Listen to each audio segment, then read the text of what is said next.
Olá, pessoal, sejam bem-vindos ao canal Jesus Força Alfa Ministério de Fé. A Maria Verônica, que ficou conhecida em todo o Brasil como a grávida de Taubaté, ela, após 13 anos, concedeu uma entrevista ao Celso Portiolli. Nessa entrevista, ela fez uma revelação macabra sobre o que motivou ela a mentir sobre a gravidez de quadrigêmeos. Muitas pessoas questionavam por que da mentira e por que, de fato, seriam 4 crianças. Nessa entrevista, ela contou detalhes de como tudo aconteceu e do que realmente levou ela a contar essa mentira para todo o Brasil. Eu vou estar mostrando agora a entrevista que o Celso Portiolli fez nesse último domingo. Olha só. Recentemente você postou no seu canal do YouTube dizendo que você não se sentiu realmente acolhida pela sua família, você acabou se afastando e aí você começou a se aproximar de uma seita. Exato. Eu já estava namorando o Kleber e a família do Kleber participava dessa seita. Então, ali eu conheci, eu gostei, eu fui muito bem acolhida e então eu decidi fazer parte dela. Você sempre soube disso, que era uma seita, que se tratava de uma seita? Não. Você viu o que lá? Eu vi muitas coisas e assim, no primeiro momento o que eu vi foi um acolhimento. Então, eu fui acolhida. Aquilo que eu não tinha na minha casa, aquilo que eu não tinha com os meus pais, aquilo que eu não tinha vivido ali durante aquele um ano que eu acabei namorando o Kleber depois de tudo isso, eu não recebia. E lá eu recebi um acolhimento. Depois, conforme eu fui participando, que eu fui entendendo que não era o que eu esperava que fosse, mas isso depois de muitos anos que eu já vivia aqui. Foi a minha vida durante 7 anos. 7 anos? 7 anos. Tinha rituais? Você participava de rituais? Tinha. Vestimentas diferentes? Tinha. Como eram os rituais? Vamos dizer assim, trabalhos para colocar em lugares. Por exemplo, eu não gosto do Celso e eu quero que ele sofra. Então, ele vai sofrer. Era mais ou menos isso. E você se sentia bem nesse ambiente? Muito, muito bem. Muito bem. Muito bem, de verdade. Eu me sentia muito bem. Havia um líder? Alguns. Alguns? Tinha uma hierarquia dentro dessa seita? Sim. E você respondia? Não digo a você que tinha, porque ela ainda existe. Então, ela ainda tem. Ela ainda existe? Ela ainda existe. Por isso que, até hoje, eu sempre digo seita, porque eu sempre soube, sempre fui orientada, que se eu falasse abertamente, eu teria que arcar com essas consequências. Então, exatamente por isso, eu sempre disse seita, pois seita abrange tudo. Seita é um conjunto de pessoas que vivem uma crença. Porque quando eu decidi vir para falar, eu não decidi vir falar para poder apontar o dedo para ninguém e nem dizer assim, mas ela está dizendo que ela é uma coitadinha. Eu nunca disse a ninguém que eu era uma coitadinha. Perdi a vida, vamos dizer assim. Eu vivi 13 anos no meu silêncio, porque eu sabia que eu não estava pronta para falar.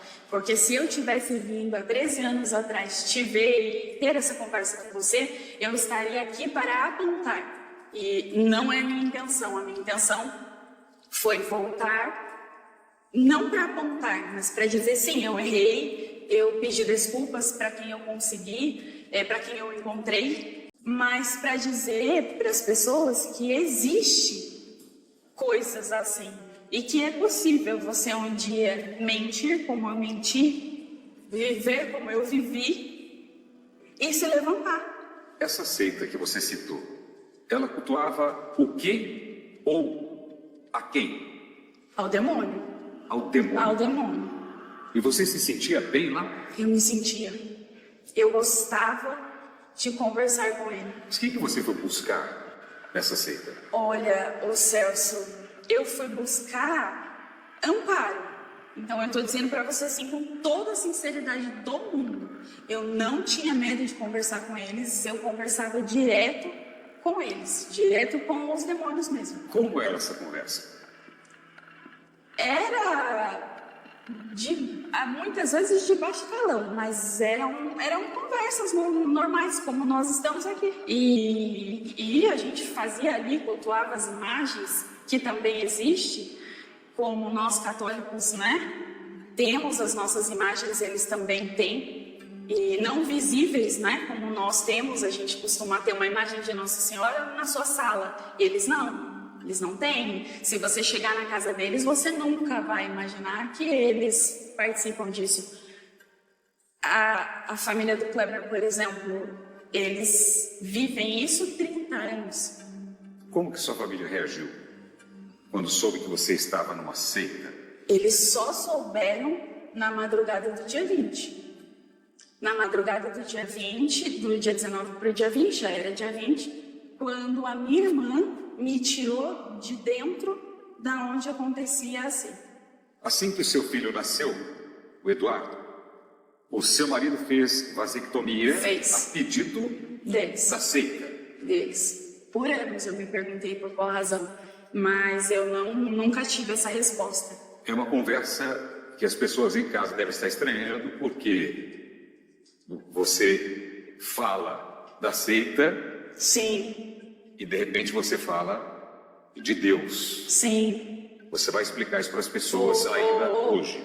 Sim. Agora, você ganhou alguma coisa dessa seita? Olha, eu ganhei um colégio. Eu não ganhei da seita, mas eu ganhei por meio dela. Porque era um sonho que eu sempre tive. Então eu fiz magistério e depois fiz pedagogia. Então eu sempre tive no coração o sonho de ter um colégio. E aí nasce a nossa escola, que foi uma das coisas que eu mais sofri por ter perdido. Então, para mim foi assim, foi uma dor muito grande, porque eu perdi tudo mesmo.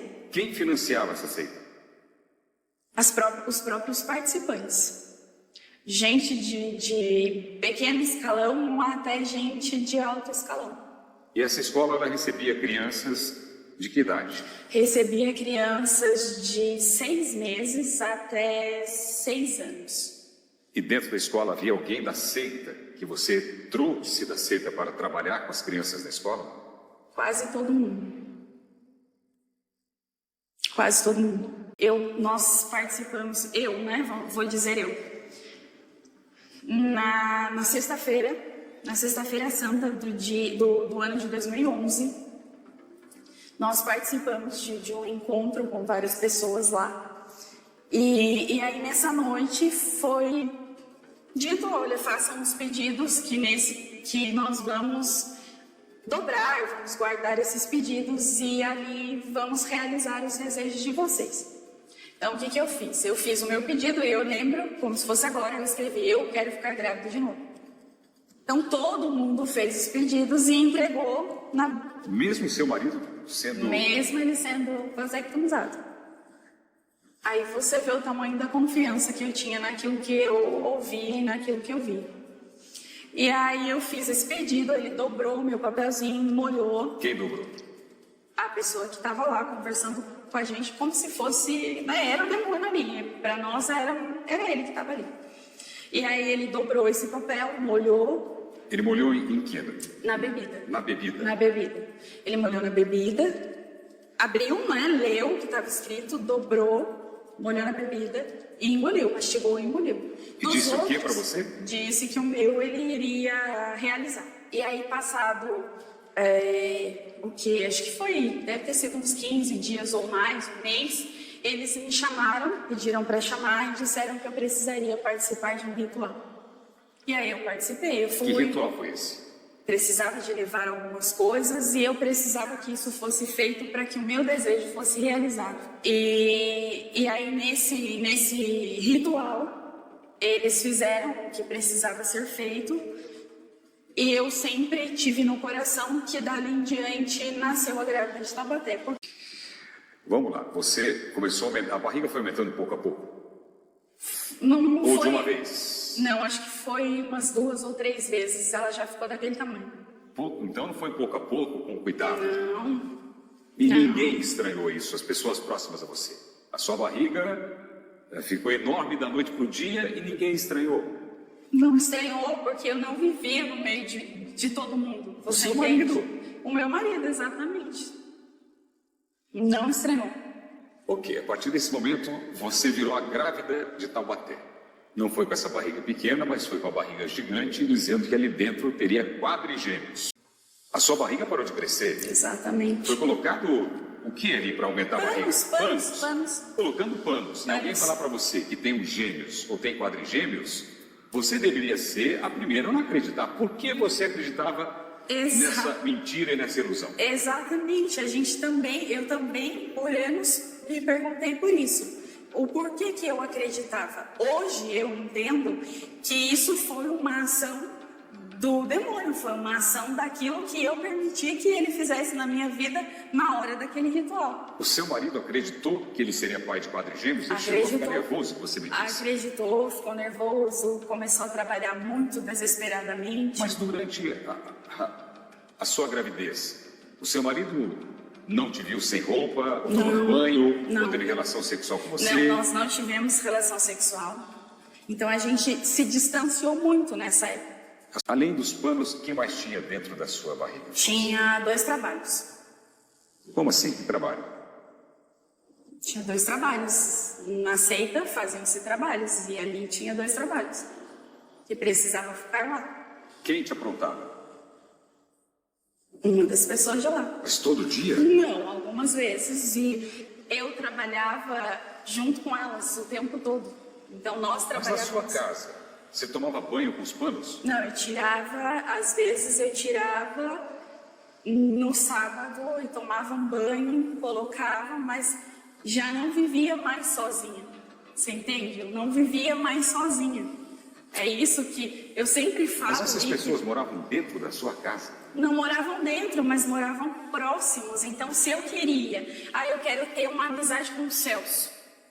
Fulano, Celso é fulano e ele quer. Eu posso ter o meu contato com o Celso? Não, não pode. O Celso não é uma pessoa boa. Você usava também a barriga? Usava. E eu fiquei com o meu celular. Então, nós dormimos. Mais ou menos uma quem? Eu, o Kleber, o Eduardinho e algumas pessoas que participavam lá, dormiram na casa. Mais ou menos umas 2h30, 3 horas a campainha tocou e eu escutei, chamaram o Kleber, meu esposo. E ele saiu e foi para fora. Quando ele já entrou com essas pessoas e com uma enfermeira. E essa enfermeira tinha uma bolsinha do lado e dentro da bolsa dela, depois, quando a minha irmã chegou, a gente soube que tinha uma seringa. E aí eu lembro que eles entraram e essa determinada pessoa me mandou para um quarto, para um dos quartos, e eu fui. Então, quando eu entrei nesse quarto, eu me dei conta de que aquele tinha um banheiro. Eu entrei no banheiro, peguei o telefone e liguei para minha irmã. Liguei e falei: fulana, socorro. O que você percebeu? O que poderia ter acontecido? Só Deus sabe. Só Deus sabe e o que Deus sabe. Você conhecendo a seita, o que poderia ter acontecido? Eu vou dizer pra você, eu acho que eu seria sacrificada. Então eu liguei pra minha irmã e falei: fulana, socorro. Ela falou: onde você tá? Eu falei: tô em tal lugar, número 20, em frente a um campo de futebol. Foi só isso que deu tempo de eu falar e uma determinada pessoa estourou a porta do banheiro. Você era tão recolhida, de repente a coisa virou. Exatamente. Você não estava com seu marido, com seu filho? Exatamente. E quem estourou a porta do banheiro? Uma determinada pessoa que participava. E não era da sua família? Não era da minha família, não era. Ele era... Você conhecia? Conhecia. Ele é uma pessoa também... Por que estourou a porta do banheiro? Porque eu me tranquei, dentro do banheiro e aí eu liguei pra minha irmã e pedi socorro. E era assim, 7 anos, 8 anos, sem a gente se falar, sem a gente se ver, sem a gente nada. E o que aconteceu depois dele estourar a porta do banheiro? Ele me tirou de lá e aí, pra mim, parece que foi foi como se fosse um flash. Eu saí de dentro, ele me tirou de dentro do banheiro, me jogou em cima da cama e aí tirou a barriga. Ele tirou a barriga e a enfermeira veio. Quando a enfermeira veio, eu passei por baixo do braço dela e corri para a sala. Quando eu cheguei na sala, eu encontrei o Kleber, a família toda do Kleber, e algumas pessoas que participavam de lá, e o meu irmão e a minha irmã também. E aí a minha irmã veio na minha direção, ela me pegou e falou: eu vou tirar você daqui. Foi a única coisa que eu me lembro. Espera aí, quando você saiu do quarto sem barriga, seu marido achava que você estava grávida. Qual foi a reação dele de ver você saído do quarto, depois que entrou a enfermeira, sem Ele barriga? só chorava. Ele só chorava. Ele só Chorava chorava. por quê? Aí só ele sabe porque ele chorava, mas ele só chorava. Ele Nunca te falou? ele chorava compulsivamente. Ele chorava. O que seu filho disse para você? Para mim, ele sempre foi um porto seguro. Então, ele sempre dizia para mim assim: na hora certa a senhora vai falar. Eu volto a dizer para você que eu rezei durante 5 anos com os padres amigos para que eu pudesse falar, porque o Kleber não queria que fosse falado. Ele não queria que fosse tocado no nome da família. Mas eu jamais poderia chegar aqui e dizer para você que tinha ido para uma seita sem dizer para você como eu fui, como eu conheci. Quer aproveitar e falar mais alguma coisa? Eu queria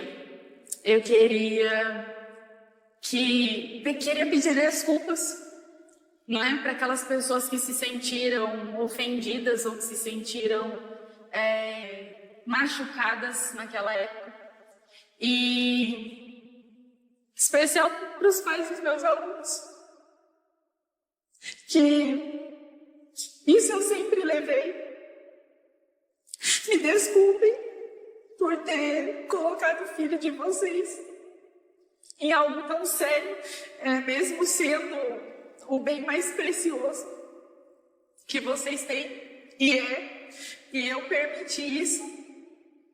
Eu pensei nisso durante muitos anos, rezei por isso durante muitos anos, mas eu peço desculpas. Aquelas pessoas que confiaram seus filhos para mim desde 6 meses, porque eu pegava tudo muito pequeno, e eles cresciam ali comigo. Então eu peço desculpas a elas, peço perdão de ter feito isso, de ter permitido que isso tivesse acontecido. E acreditem, é possível. Deus tudo pode. Bom, vocês acompanharam aí a entrevista, né, reveladora da Maria Verônica. Realmente, ela falou coisas muito chocantes e muito pesadas sobre essa seita que ela participava. Ela deixou muito claro, né, na entrevista, que ela não iria falar o nome dessa seita por medo de retaliações, já que é uma seita muito poderosa e, segundo ela, é uma seita demoníaca. Ela mesma relatou que conversava com demônios. Então vejam que história mais forte, que história pesada, né? Eu acredito que não só eu, mas muitas pessoas que conheceram a história da grávida de Taubaté jamais imaginou todo esse contexto da história que estava por trás desta suposta gravidez, né? Só relembrando um pouco o caso, a Maria Verônica, ela ficou conhecida popularmente como a grávida de Taubaté. Ela é formada, ela é pedagoga, ela ficou famosa, né, após essa falsa gravidez. Essa história aconteceu em 2012. Ela é moradora de Taubaté e era dona de uma escola infantil.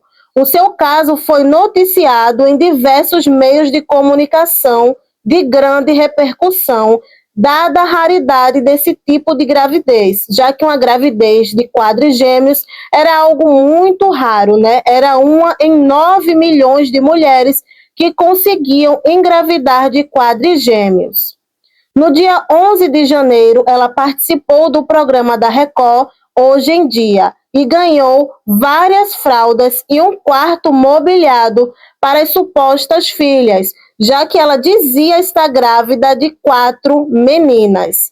Uma das apresentadoras do programa Hoje em Dia, a Cris Flores, ela foi quem pediu para o repórter Michael Kerler investigar o caso e descobriu que o exame de ultrassonografia apresentado por Maria era falso. Desde então, Cris é considerada a pessoa que desmascarou a grávida de Taubaté. A Maria, na época, procurou um advogado para defendê-la, que acabou confirmando mais tarde que o caso era falso. Maria e seu marido Kleber foram processados pelo crime de estelionato, mas o processo foi suspenso e anos mais tarde foi extinto. A dona do ultrassom original também processou Maria por danos morais. Desde então, a grávida de Taubaté tornou-se um meme na internet. E desde o ano de 2012, ela se manteve reclusa e não aparecia mais nas redes sociais. E poucas pessoas conheciam a história verdadeira dela, já que praticamente a história foi extinta, né? Ela ficou bastante tempo reclusa e acabou que o caso foi esquecendo e anos depois acabou virando meme na internet que reforçou novamente a história da grávida de Taubaté. Muitas pessoas começaram a investigar quem era a dona do meme e após 13 anos foi que ela resolveu falar sobre o assunto. Hoje em dia, a Maria, ela é católica, né? Ela conta que se converteu novamente ao catolicismo, porque ela já era da religião desde criança, e ela voltou a frequentar a igreja e hoje está frequentando, né, firmemente a igreja católica.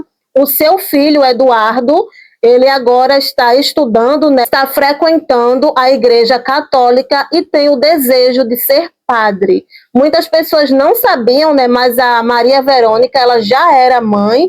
Ela era mãe de um menino de 4 anos, mas o seu esposo, de acordo com ela, através da seita, resolveu fazer uma vasectomia, a pedido dos líderes. Mas ela tinha o desejo ainda de ser mãe, por isso que ela acabou fazendo o pedido ali no momento de um ritual, e o marido dela confiou, né, na história que a seita que teria conseguido reverter sua vasectomia. Ele fala em um trecho que ele acabou indo ao médico, fez ali um exame que comprovou que ele não poderia ter filhos, mas ele confiou na palavra de sua esposa e também confiou na palavra dos líderes dessa seita, que eles achavam serem muito poderosos, ao ponto de reverter ali uma vasectomia e ela ter engravidado de 4 crianças. Realmente é uma história muito bizarra, é uma história muito chocante até quando a gente começa a ver, né, ali todo o contexto desta mentira, né, através de uma seita demoníaca que ela participava. Ela teve essa ideia e ali, de acordo com ela, ela fala que os líderes dessa seita que induziram ela a continuar com a farsa, né, fizeram praticamente uma lavagem cerebral nela, para ela acreditar que ela sim estava esperando 4 crianças, mesmo ela colocando panos ali para mostrar que a barriga tinha crescido. Na cabeça dela, ela estava grávida.